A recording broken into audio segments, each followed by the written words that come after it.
Bonjour à tous, bonjour à toutes et bienvenue au Paradis de Laurie. Alors aujourd'hui, on va parler bouturage, bouturage de l'Hibiscus syriacus ou Altea, qui est juste derrière nous. Bon, là, il est en fin de floraison. Du coup, la période idéale pour le bouturer, donc comme beaucoup de plantes, c'est d'attendre qu'elle soit outée. Autrement dit, passer le mois d'août. Là, en l'occurrence, c'est peut-être un petit peu tard, mais bon, je le montre quand même. Petite info, on va arriver sur une période un peu froide pour le jardin.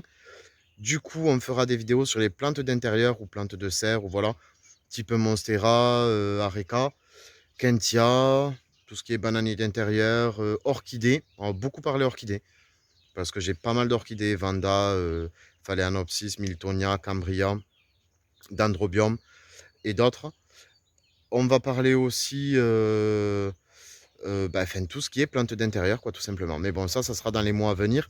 Donc, du coup, je profite là aujourd'hui pour vous montrer comment bouturer l'Altea qui est derrière nous. Donc du coup, pour bouturer l'Altea, on va passer directement sur l'arbre et je vous montre ça.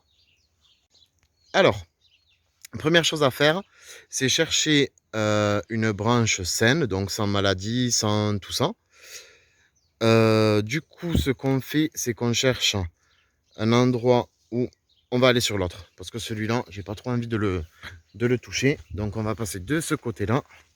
Hop, on va venir sur celui-là. Voilà. Donc du coup, ici par exemple, on voit que il y a des endroits, par exemple comme ici, où il y a beaucoup de petits départs. Là, on voit pas mal. Donc ce qu'on va faire, c'est qu'on va prendre des petits départs d'environ 15-20 cm, comme celui-ci, là. Il a l'air pas trop mal. Donc on va tailler au sécateur en dessous. On garde toujours un morceau de branche porteuse, avant et après, hein, toujours. Donc du coup, on va tailler au sécateur. On va prélever notre bouture et on se retrouve tout de suite sur la table pour le bouturage. Donc voilà, on a prélevé notre petite bouture. On a gardé, bon là j'ai pas gardé beaucoup, j'aurais dû garder un petit peu plus. On garde en général 2 cm de branche avant-après. Là on voit qu'il y a deux départs sur la même, donc on va en sectionner une.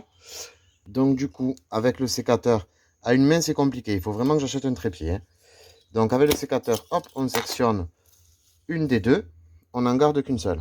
Ensuite, on va, en partant du bas, enlever toutes les feuilles, tous les départs de feuilles, jusqu'en haut.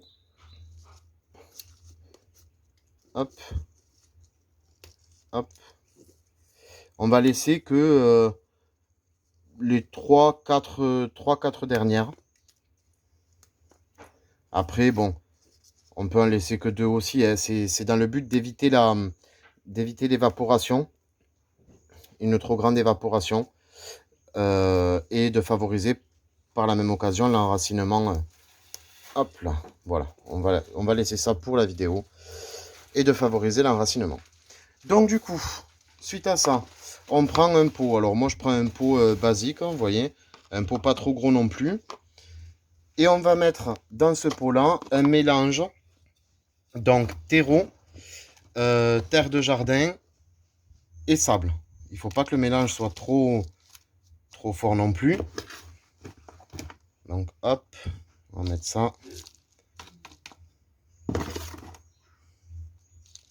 Voilà, on le tasse. Pas trop, mais histoire que. Et ensuite, on va faire un pré-trou. Alors, un pré-trou pour pouvoir rentrer quand même le bout de tige bien comme il faut dedans. Alors, du coup, là, on peut utiliser ce qu'on veut, un crayon, voilà. Là, je n'en ai pas prévu, donc du coup, je vais faire avec ça. Hop, et on va l'enterrer d'environ 2-3 cm. Hop, voilà. Et suite à ça, on tasse bien autour. Alors après, on peut faire aussi avec des hormones de bouturage, hein. Certaines personnes utilisent les hormones de bouturage. Moi, j'en utilise plus dernièrement parce que j'en ai utilisé il y a quelques années, mais je n'en utilise plus tout simplement parce que ça reste quand même pour une majorité, il y a des produits chimiques, etc. à l'intérieur et je ne m'en sers plus. Voilà. Donc là, du coup, la bouture est OK. Hop, voilà. Après, à la limite, même celle-là, même s'il n'y a pas de tige, on peut toujours tenter de la faire reprendre, hein. C'est pas dit que ça va marcher, c'est pas dit que ça fera quelque chose, mais qui ne tente rien n'a rien, comme on dit. Et c'est en faisant des essais qu'on apprend malgré tout. Donc, moi, je pense que si jamais vous avez envie, vous pouvez y aller. Voilà, voilà. Donc, pour le bouturage de l'Hibiscus syriacus ou Altea, c'est comme ça que je procède. Et puis voilà, après, sinon, on peut aussi faire directement par le semis de graines, comme je vous disais sur la vidéo de présentation de l'espèce. Ça fructifie assez rapidement. D'ailleurs, je vais vous montrer, il doit y en avoir qui sont presque prêtes à ramasser. Je vais essayer de vous montrer ça tout de suite. Alors, j'ai pas de capsule encore très prête à ramasser. J'en ai une là, comme on le voit là, ici, qui commence à s'entrouvrir.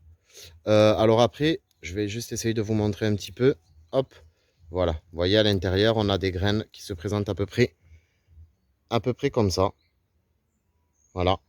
Et ces graines-là peuvent être directement replantées. Et comme je vous disais la dernière fois sur la vidéo, si on les laisse tomber au sol, elles ont très rapidement et très facilement la faculté de germer et de s'enraciner à nouveau.